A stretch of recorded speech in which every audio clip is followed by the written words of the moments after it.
Hello and welcome to the BTS Creative Academy podcast.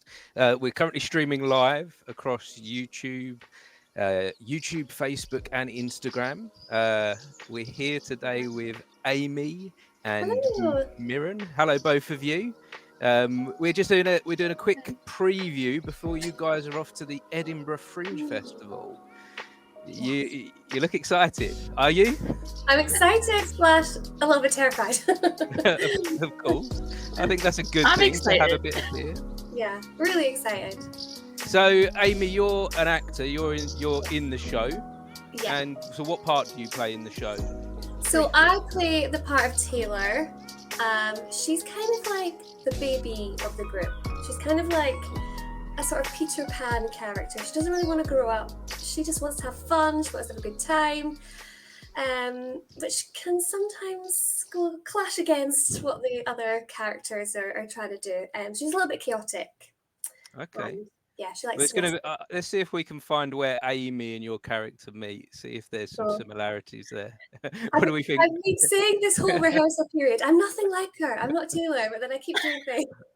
And then everybody's like, oh, you said you weren't a Taylor. I think, okay, I'm trying to find some good points about her. I think we both have a youthful energy, I'd like to say. Okay. And that sort of like to seek fun, have a good time. Yeah. Okay. Well, let's Some pop. qualities are different. So you're Amy. You're the actor, and Mirren. Am I pronouncing your name correctly? Sorry. Yeah, that's correct.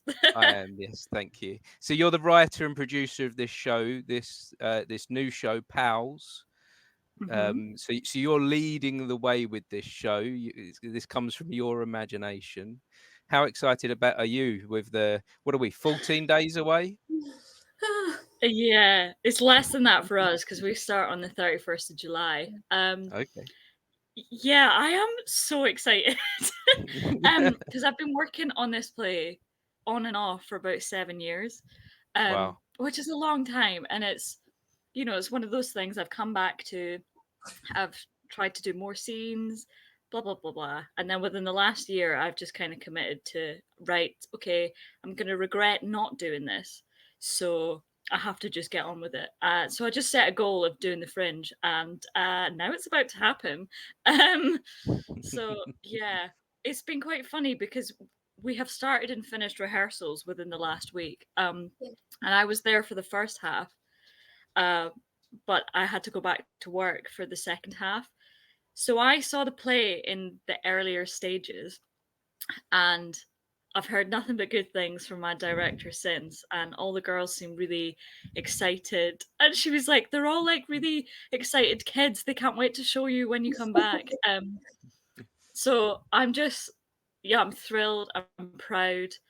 It's kind of like all the stress and all the nerves is gone at this point, because my job's kind of over. Okay. I just have to, do last minute admin bits, and support everyone And make sure the show happens. So yeah in your words then, what is this show about? What is the story, without giving anything away? So this story is about 4 average lassies of Scotland who are all in their mid-20s. They're all just a bit sick of feeling average and not feeling like they're doing enough. So in order to try and feel like they've achieved something, they decide to go on a hill walk. And one of the girls is really into hill walking, and she loves her photography, so she leads the way. But these other 3 girls are girls that should not be camping. So it's kind of a comedy of errors on a camping trip. And yeah, they're all just trying to discover like there's more to life, I think. Yeah. Nice. And so what are you enjoying about the show, Amy? What do you enjoy about this story? It's so nice working with 4 other Scottish female actors. That's been lovely. And actually, it's something I've probably never done before. We've never actually worked with just Scottish female actors, which is amazing. Also, just the way it's written as well. Like often I've done plays that have been written by an English playwright, and our rhythm, our way of talking is different. So it's really nice to just get a piece of writing where it's like, oh, this is exactly how I speak, and it's like second nature. And similarly with the characters as well, they're just really full, well-rounded characters, but they're all really different, so they're really fun to play with. We've had so much fun in rehearsal. Mirren was there for some crazy antics that we had, but she's missed, like the last half of rehearsals. So every day is just, it's been so fun, and just like a lot of energy, wild stuff happening. I want to know more. No, tell me more. What's I been? don't know how much I'm allowed to say. Let's have the gossip. Tell me about. Let's find out about the other guy, the people in the show. So there's 4 of you in the cast. Yes, is there's that 4 right? of us. So give me a little bit of an insight into them before we get into the gossip. So we have the character of Sadie, who's kind of like the lead. She's the narrator, and it's kind of the stories from her perspective. And she's probably the most, I would say, calm of the group. She kind of brings a calmness to the story, and drives the group forward. She brings the group together. She's kind of like the mother of the group, I would say. And then you have Bryony. Bryony is a bit neurotic. She is very highly strung, shall we say. But there's different layers to that, and that kind of you uncover that as the story goes through. Then you have Flo, and we named her as the positive force. So she's just kind of like up for anything. She's chill, she's nice. She's probably the most emotionally intelligent. So she picks up on how her friends are feeling. And then Taylor, my character, is just kind of in her own world. It's Taylor's world and everybody's living in it. She's kind of oblivious to the needs of the group, but as the story progresses, all of those roles that the girls have change in some way. So I don't want to give too much away, but yes, they each have different journeys. They've each got their own things going on. And that's kind of threaded throughout the stories until there's a kind of a big shift in the story and things go a little bit crazy. The camping trip is not a successful one. Let's put it like that. You laugh, Mirren. Maybe it is. They maybe got what they needed, but not what they thought they were going to get out of it. You build this as an adventure comedy. Is that right? Yes. So there's something very, like, obviously you guys are quite fun, and there's something very fun about this story, isn't there? That you're trying not to give away. You're trying not to say too much. I'm guessing there's like a bit of a twist in the tale. I would say so. Yeah, I don't know what I'm like to say. As the actor, I'm like, I don't want to give away the plot points of the story. So I'll let Mirren say as much as she wants to. I would say there is a twist, but there's a twist, but it's still lighthearted and it's still comedic. So is this the first time this cast has come together? Did any of you know each other before the show? So this play has been on a bit of a journey. This is the first time we're working with this cast.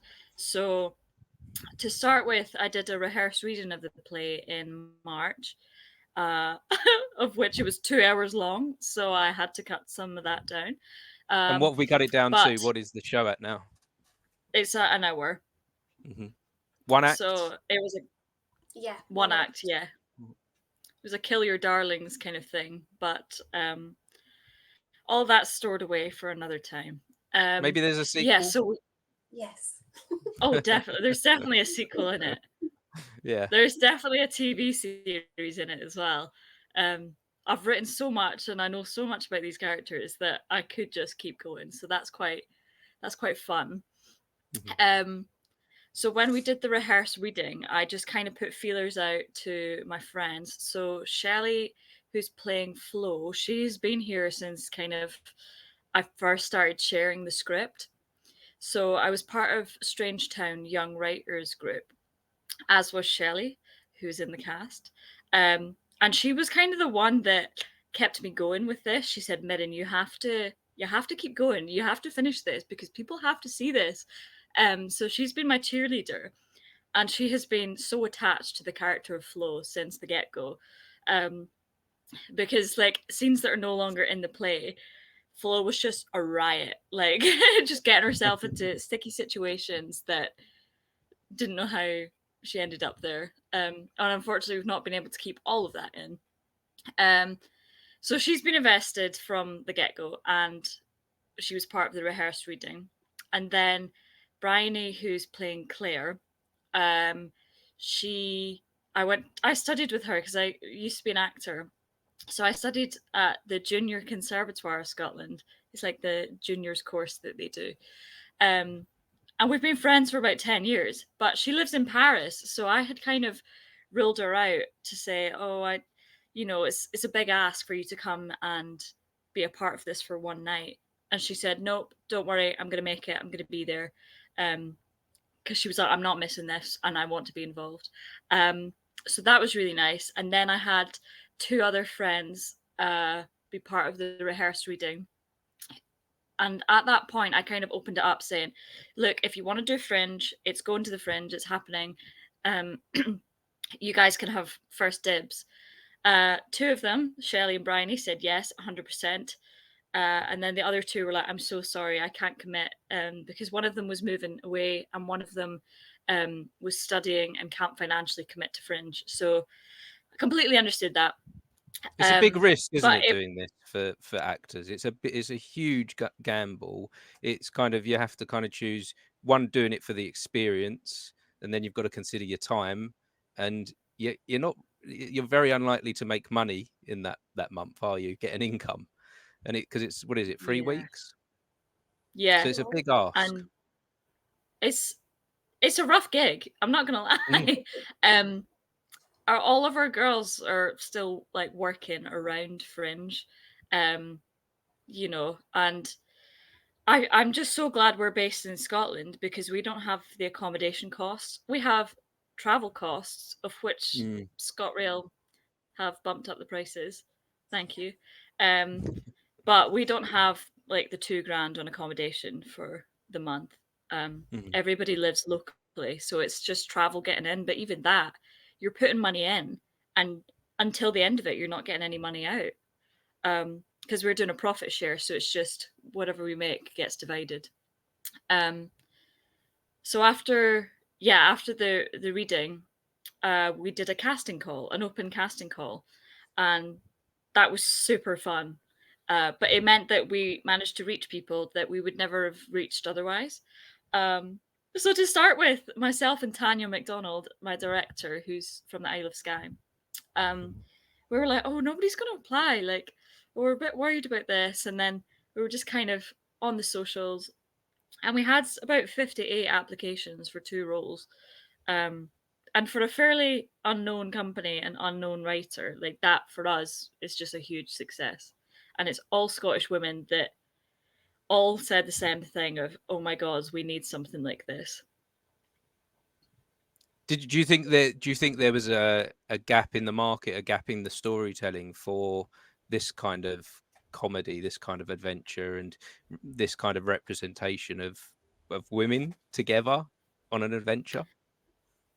Yeah, for sure. It's so unusual to find a story that isn't necessarily about a romance or about boyfriends, or where the female relationships are more ones of conflict, or there's a little bit of kind of toxic friendships, whereas these 4 women, I think, more reflect actual female relationships. And that's why I love the story as well, because I was like, great, this is actually something with a little bit of like good, decent content in it, and it's not so superficial. And they have like such a strong bond and such a strong love for one another. And that's just really lovely, because I do love like female friendships. It's just, a lovely thing to celebrate. But at the same time, there is the conflict there, but the friendship is kind of the driving force of the story as well. And so, Amy, why are you doing Fringe then? Why have you thrown yourself in as an actor? Why have you thrown yourself into this? Well, the casting call came at just like a really interesting time. I kept seeing it pop up on my Twitter and things, And I was like, oh, I'm going to have a look at this because I actually haven't been acting in a few years. I run a performing arts school, so that's kind of been my main focus for the past few years. But I saw this casting call and I was like, oh, that's intriguing. And then I read kind of the part of Taylor, and I was like, this is actually like my casting. Had a look at the dates, and it worked out perfectly with the school summer holidays. And I was like, oh, I'm actually free. That's perfect. And then, yeah, I got the sides through and I was like, yeah, this is great. I love it. So funny. I think that's the first thing that drew me to it. I was like, this is so funny. This is going to be great. And yeah, did the self-tape, and thankfully they liked it. They were like, yeah, you can come and be our Taylor. But I agreed to do it before I'd even read the full script. And I was like, yeah, definitely, I'll do it. What? And then I was like, oh no, I haven't actually read the whole thing. I hope it's good. What was drawing you in then? If you don't know the full story, what was it that was the mass appeal? I think I knew the kind of outline of the story, the way the scenes were written as well. They're just so snappy, and I had two sides to learn, and I think one was with Taylor and Flo, and the other was the four girls together. I don't know, I just loved it. I thought it was, and I really thought I could do this character. I remember saying to my husband, because he does self-tape with me, I said, this is actually my casting. I think I could really do this. And that doesn't often come up. Usually, yeah, there's, as an actor, you don't always get those sorts of parts, or it's like the one-line self-tape or something like that. And I really enjoyed doing the self-tape. And then, Tanya and Mirren, they just seemed really nice. So I was like, yeah, why not? Let's give it a go. Time off. We spoke over Zoom. I was like, yeah, I think we're going to get on. And then meeting the rest of the cast. We've all got on so well. Myself and Millie, and Millie knows Mirren and Tanya from college from years ago, but we were brought on like later on from the open casting call. So we only met in person on Friday, but I feel like I've known them all for ages. Really? And we've just all merged really well. Yeah, we've had like so much fun. Our last rehearsal was yesterday. And I've been going from finishing work and then going straight to rehearsals. And I finished work today and I was thinking, oh, I don't get to go to rehearsals now. So yeah, it's been a really lovely experience. So rehearsals have come to an end. The Yes. play, everyone knows their lines. The play is ready to go. Yeah, I know that look. Yeah, kind of. And so, but the play is essentially ready to go. Is there anything outstanding? Is there anything yet to be worked on? No, we've done it all. I would only say tech.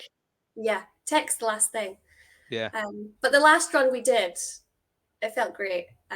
Mirren obviously wasn't there, but I think we recorded it, so she might have had a chance to have a look at some point. But yeah, afterwards, we all just were on a high. We were like, this is going to be great. That was so much fun. And there wasn't an audience there. There wasn't the tech. There wasn't the lights, the music. So it'll be so nice to just get in the space and do it. And that first night, I feel like we're just going to be like feeling great after it. We'll feel elated. Yesterday felt good, so yeah, I can't wait for the actual show. So Mirren, tell me a little bit more about this. Was your baby that you've just put that baby out into the world, and you've entrusted this with this cast, this new cast, and this director, and you've given it to them. And at the moment, you're the other side of the country. How do you feel right now? It's a bittersweet kind of thing, to be honest, because I am such a control freak, and I want to be there, but I also didn't have that stress of leaving it. I think because I was there for the first 3 days of rehearsal, so I was like, oh, you can cut that bit, or oh, that looks a bit strange, or blah blah blah, or that doesn't sound right. I could work out those little things, and to be honest, I left it in such a strong position. Tanya, the director, is one of my best friends from, like, we studied together at college. So I trust her with my life. There's probably not a lot of people I would have given this play to and say, I trust you. But she has been so respectful. She's been sending me voice notes with updates. And then, yeah, when I saw the first run with the cast, I was like, oh God, I'm going to be so fine. Like, it's so funny. I had all this kind of stress built up doing all the organization, and I was like, oh my God, and we've still got to get the show on its feet. And then within the first day, I was like, I have absolutely nothing to be worried about. All these girls are already smashing it. Tanya's keeping them in line. So in a way, it was really nice for me to leave it and go, okay, I need some time where this is not like my whole life. And the baby needs to grow up. And I had a lovely voice note from Tanya yesterday. And I was literally almost in tears because she said, What did Mirren, she you're say? going to be so. She was like, we've just had our first full run. We've done it with costumes and we've done it with props. She was like, all the character work we have done has elevated the script and everyone is smashing it. She was like, there's some bits that are really soft that weren't soft before. You can really see these girls gel. There's some really beautiful moments. She was like, Mirren, you're going to cry. She was like, I think you're going to notice the difference from when you left it to when you see it again. And you'll be emotional. Is that true, So, Amy? Yeah, we've all been crying. The whole cast. We've all been crying. Yeah, there's some really lovely moments. We did a lot of character work, but also to big up Mirren as well. The script is so beautifully written that we all know our characters really, really well. So we actually didn't have to do that much character work to kind of get it to that place. It was literally just chatting about our thoughts and yeah, the way it's written. These characters are really clear in all of our heads. So it was nice just clarifying that journey that they each go on. And I think doing that a little bit, that has changed things. I think it's probably changed quite a lot from when Mirren's seen it, because we've each thought about how our character changes. And so, yeah, that has made a massive difference. But yeah, we were all getting emotional at the run. It's really, every time we're doing it now, because we know it better and better, it's changing almost every time. We're finding like different moments. Tell me a bit about that change. Is that change within the script or change within? Because I'm speaking to a lot of people that are going to the Edinburgh Fringe at the moment, and I'm finding that a lot of writers are quite relaxed with allowing the actors to find new dialogue within the script and build upon it. Outside of the Edinburgh Fringe, I found most writers to be very protective. So I wondered if this is kind of a thing for new writers compared to maybe some older writers that maybe earlier on in the stage of writing theatre we're more open to experimentation. How is this play going? I think definitely Mirren and Tanya have both been quite relaxed in that, like they've trusted us so much with the characters. It's kind of given of a choice, like do you not feel that that's quite right, or what changes would you like to make? There's also space for improv within the script as well. We're finding just kind of like little funny ad libs as we're getting to know the show more, which have been cracking us up, because that's why it's so different each time. It's like, that was really funny when you did that. We've got lots of different props. We're finding ways to use those, especially the character of Claire. She's got this big Mary Poppins bag and she's whipping something different out every time now, which is always surprising. We have a very large prop. I don't know if I'm allowed to say what it is. But that we need sometimes to feel a little bit improv with that. And sometimes that is just so funny because it goes wrong, but it just adds to that scene so well. So yeah, it's been really fun to do that, because as you said, sometimes people can be very particular. If you get a word wrong, it's like, no, this is what it says in the script, so this is how you have to say it. But I feel like Mirren and Tanya trust us with it. They know that we know our characters. And also in that same note, because we're working so well as a cast, I feel really well supported within the cast. So if something doesn't go quite right, or if you drop a line, everybody's there to just pick it up, which is really nice. We all feel like we've got each other's backs, and everybody knows where the story's going. So yeah, everybody's got you, which is a lovely feeling as well. How do you think you've come to that place as a group? How do you think that's happened? Because it doesn't always happen. No, it doesn't. And I've been in situations where it hasn't, definitely. So how do you feel like this is different? A lot of luck, I would say. I think it probably helps that Mirren and Tanya, with some of the cast, have they're people that they've known previously, and there's already kind of established friendships there. But I do think it's down to luck. a lot of that, and just the right people coming together at the right time, and everybody's really invested in it as well. There's not, everybody's kind of in it together, which is so nice because everybody's kind of come from different places, different backgrounds. I mean, I didn't know any of these guys until last week. So yeah, probably Crazy. luck, but So also. So it's just been a week of coming together. Yes, It's just been just a week of rehearsals, and we then had 6 days, and we've done one read through previously where we got together on Zoom. And I think maybe one Zoom chat. So really, they're haven't known them at all really that well. But Tanya and Mirren have created a really nice rehearsal space as well. Like Tanya, the director, is lovely. She has I said to her, she's got a very kind of like mother hen energy. I feel like I could say anything to her. She's so supportive. Each run, she likes to write her favorite lines. And that's just really lovely to hear. So it's just like a really supportive environment. But yeah, a lot of luck, but also some lovely people coming together, which is nice. So that's quite interesting that it's 6 days, because at the beginning of this conversation, you mentioned there's been some interesting moments between you as a cast.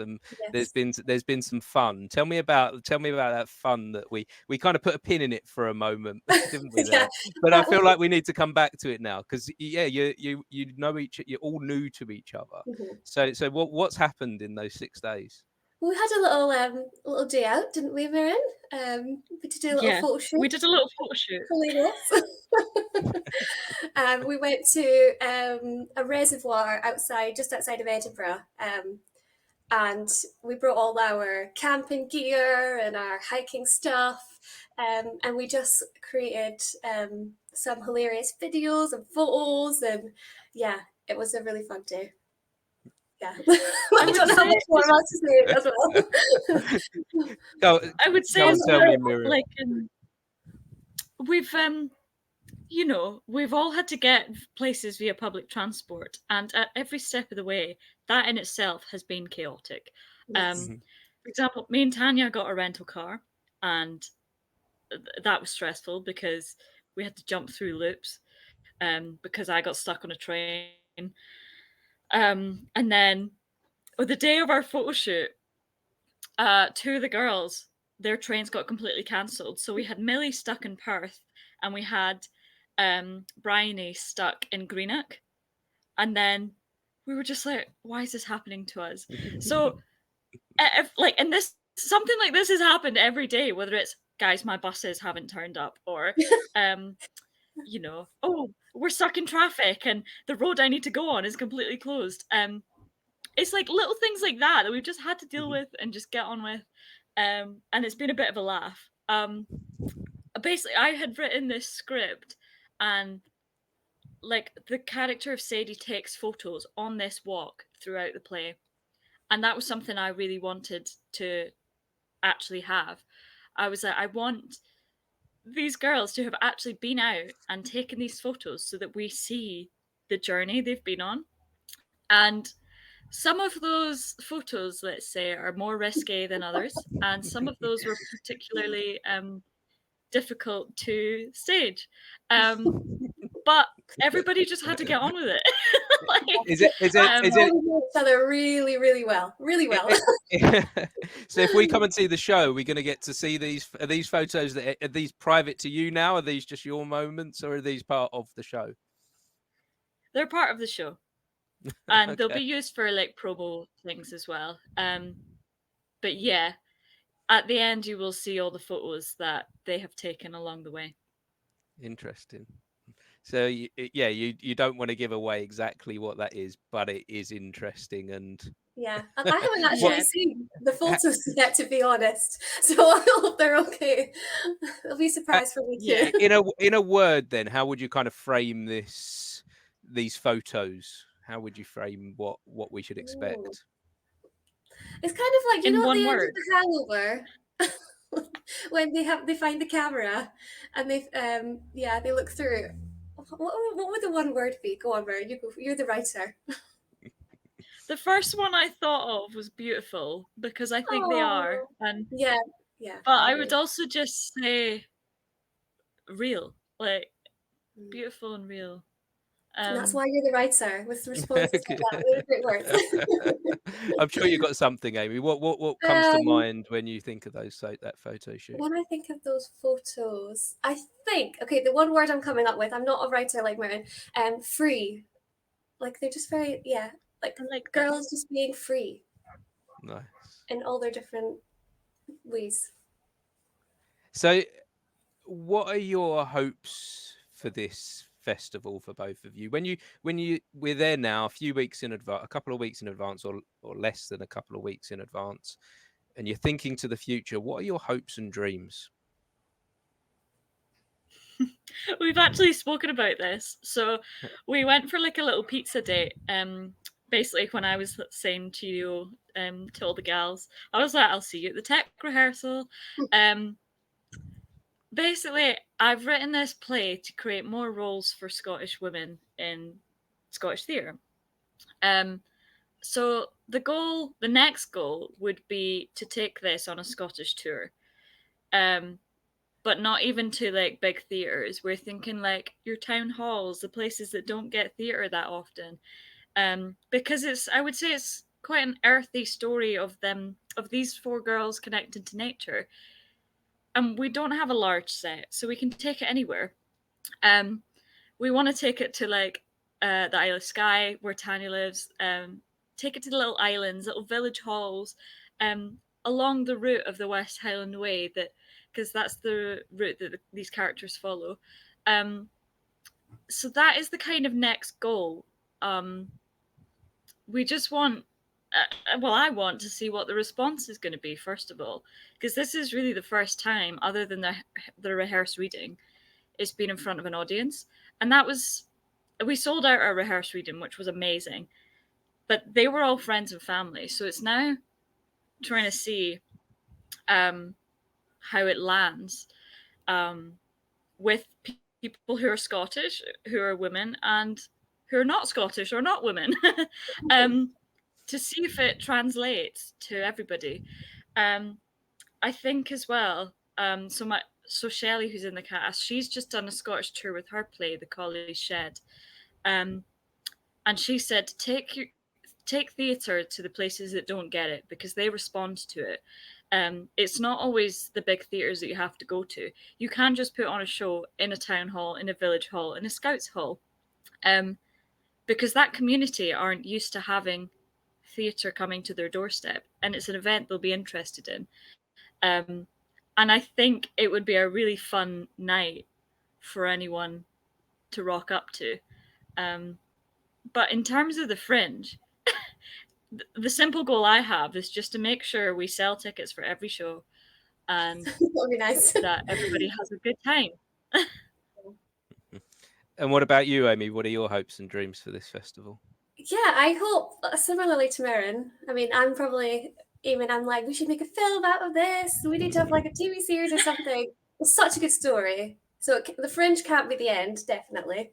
But I'm sure everybody's literally, it won't be the end. But I think just for the Fringe, I'm just excited to have a really good time with it, and to just find new ways to do it. And it's going to be really nice having an audience respond to it. Because like we've said, there's moments of comedy, but there's also softer moments, and there's a lot of kind of different issues brought up. So hopefully it'll touch different people in different ways. And mean things to different people, but we won't know that until we do it. So it'll be lovely to just feel that audience reaction on the night. Some audiences might laugh, some might cry, and that might affect how we perform it as well. I think we're all really excited about finding different moments in the story each time, just to keep it fresh, because obviously it's a long run. Do you think it will evolve as you get an audience in and you get feedback? Do you think you'll listen to what the audiences are saying and how they're responding, and you'll adapt to that? Or do you think it will stay fairly similar? I do think we probably will respond to audience feedback, because even when we've had different people coming in for rehearsals, like our sound tech, lighting tech, just other people that have come in, they've mentioned different things, and it was interesting because we were thinking, oh, we hadn't thought about that before, or just even comments like, oh, I love that moment here, and that'll be special because of this.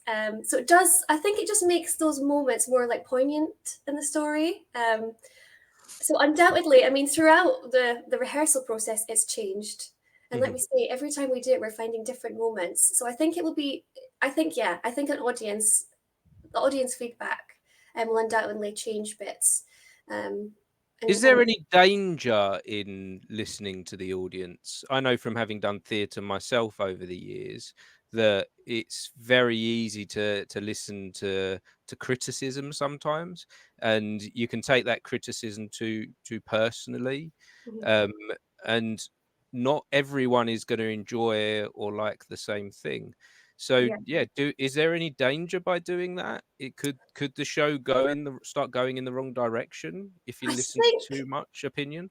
Tanya, as a director, knows this story so well, and I think her opinion and Mirren's opinion probably matter most to us, because they know the story so well. And so I think it's great to have an audience feedback, great to have reviews. It's not going to be everybody's cup of tea. It's totally fine.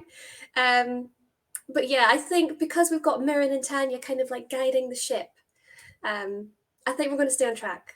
Well, I know we will. Yeah, I guess that's what it's all about, is having the right captain at the helm and leading the way. And yeah, if you come together and you say, well, we could change it to go a bit more in this direction, I guess it's down to the director if that works. And Tanya's got such a lovely way of giving you feedback. She's really good at like building everybody up. So yeah, I think we all really, really trust her, and we're happy that whatever decision she makes is probably the best one. But she's very open to kind of ideas as well, which is lovely. So yeah, I think we're going to be fine in that regard, I'm sure. What is it that she does that makes you feel like that? Because again, you can have like writers that can be quite strict on, you have to be word perfect. What is your director Tanya doing that's making you feel free? I think it's just a sort of positive environment that she creates, but also she's not going to say something if it isn't true. So the feedback she's given you is genuine. She's not going to flatter you for no reason, which is lovely. And I have had directors in the past, especially at drama schools, sometimes it can be quite a negative space, or you can almost doubt yourself more and more as the rehearsal process goes on, because you're getting conflicting notes, or there's sort of a negative atmosphere. But I just feel like after every run, there's been something that she's found that she liked, but also when she does give a note, it's genuine, it's the truth. She's not just saying it to be nice, which is lovely. And that truth empowers you, doesn't it? When someone is truthful, it gives you empowerment. Yeah, because there's lots of kind of niggly bits that we were potentially struggling with, or scenes, and we worked on those a lot. So when we were eventually getting those nice notes of like, that was a really nice moment, or I didn't notice this before, but I loved the way you did that. That kind of builds you up. You feel good. But at the same time, we know she's not lying, which is also really nice as well. You don't want someone that's just full of positivity. It's been really helpful. And she's very clear in her direction as well. So good director. Well done, Tanya. Who's not here, but she's great. That's always. Hopefully, she'll hear this, and I'm sure she'll appreciate the kind words. So I want to take this back a little bit, Mirren, to 7 years ago when you first started coming up with the ideas for this show. Did you honestly see it coming to fruition, to getting to this stage?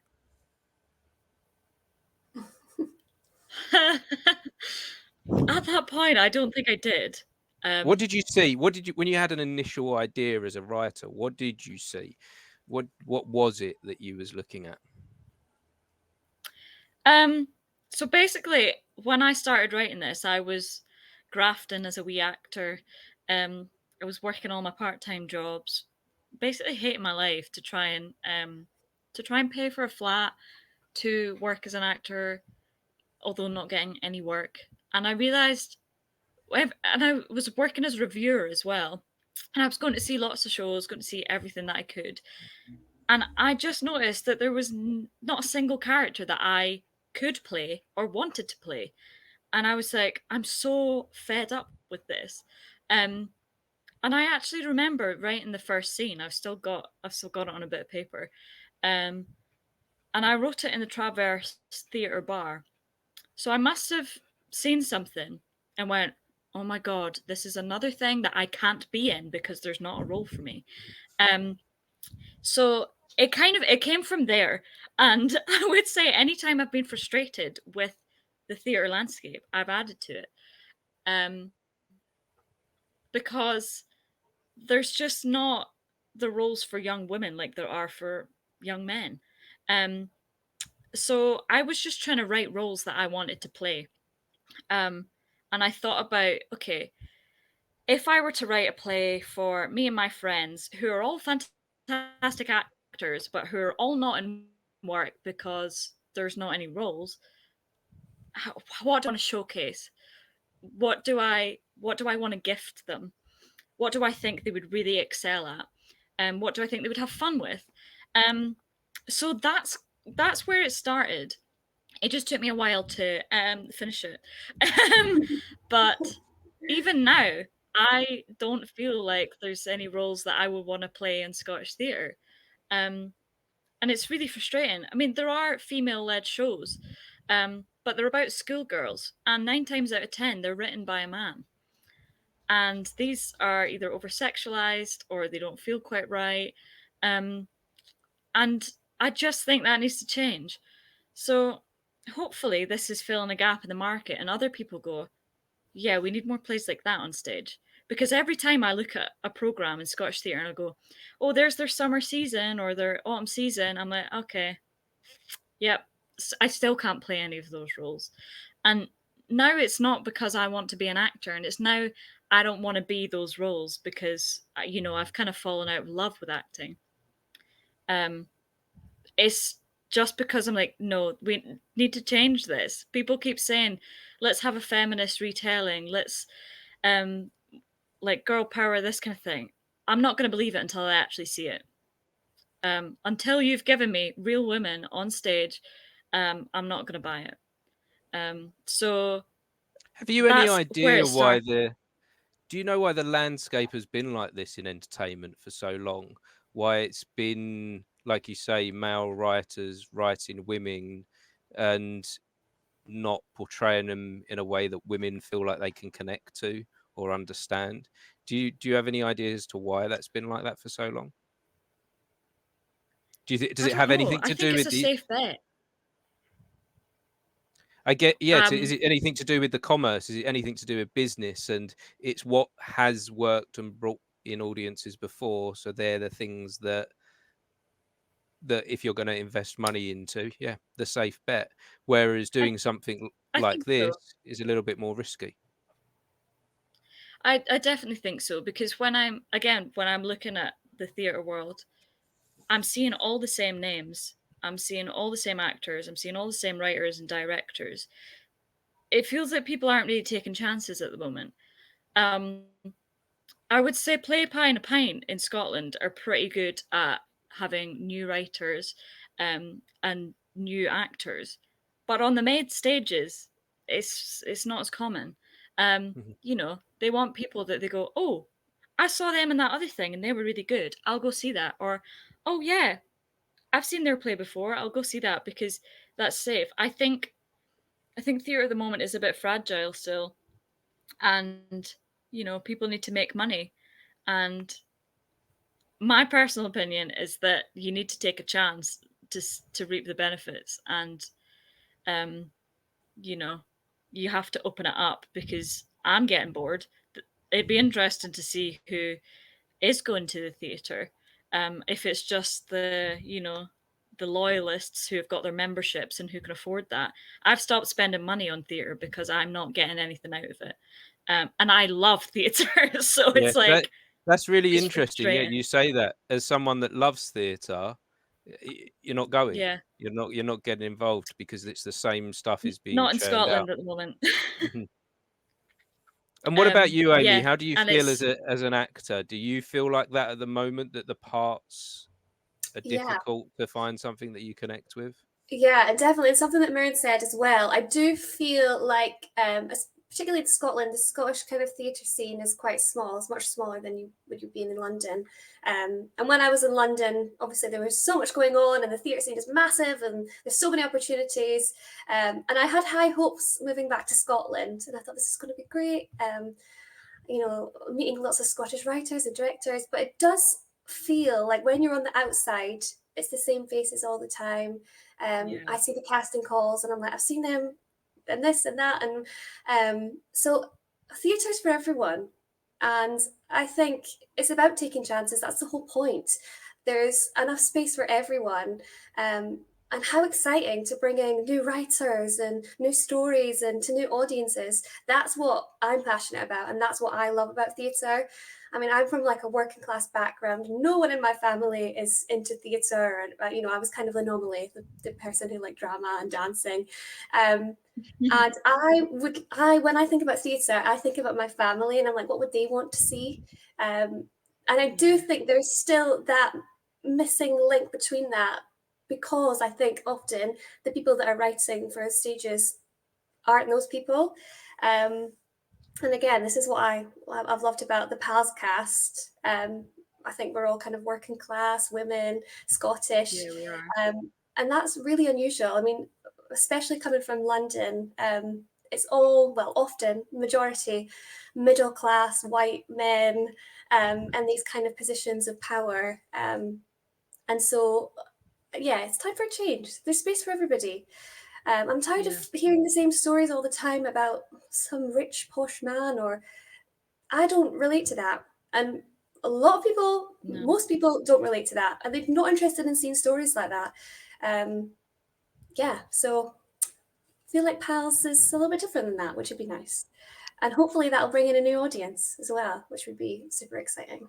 What would you guys say to someone if a producer came to see your show that was looking to take something and take it on tour? How would you kind of sell this to them? How would you kind of say this show is different? This is what the theatre world needs. This is what audience need, and this is what the actors need. What would you say? Well, I just start by asking. I was leaving that open to either of you. Sorry, I was going to say, put your money where your mouth is. There's all this talk about change and, you know, wanting to put on these different types of stories. So just do it. Take the risk. Take the chance. Mm-hmm. Yeah. I mean, I've been kind of asking the question, when was the last time you saw a piece of theatre or a TV show or a film that was led by 4 young Scottish women? And that is quite hard to name. If you Google the top 20 films, top 20 Scottish films, not a single one of them is female led. And that drives me mental. You know, like I keep saying this play to like hook people in. It's like Derry Girls meets the In-Betweeners, but Scottish, and they're a bit older. You know, they're not at school. And we've seen how successful those things are. So why not have a Scottish one? Why not show off young Scottish women? Like you said, there's Scottish people are really funny, so you know we're good at the comedy side of things. We're hilarious. Like you said, there's space for all of us. There's space for all of this kind of entertainment, the different demographics, and so yeah. Now is the time for change. Now is the time for experimenting where we haven't experimented in the past. And I do hope audiences come to see this show. So when you're on, because I guess you're going to be canvassing, because that's the way at Edinburgh. When you're on the street and you've got to get that quick hook, and you've got to get them in, you give them the flyer, and you're like, right, this is what it is. Have you got any plans with that? Is it that what you said there a moment ago about the Derry girls? Well, what is it? How are you going to pull them in?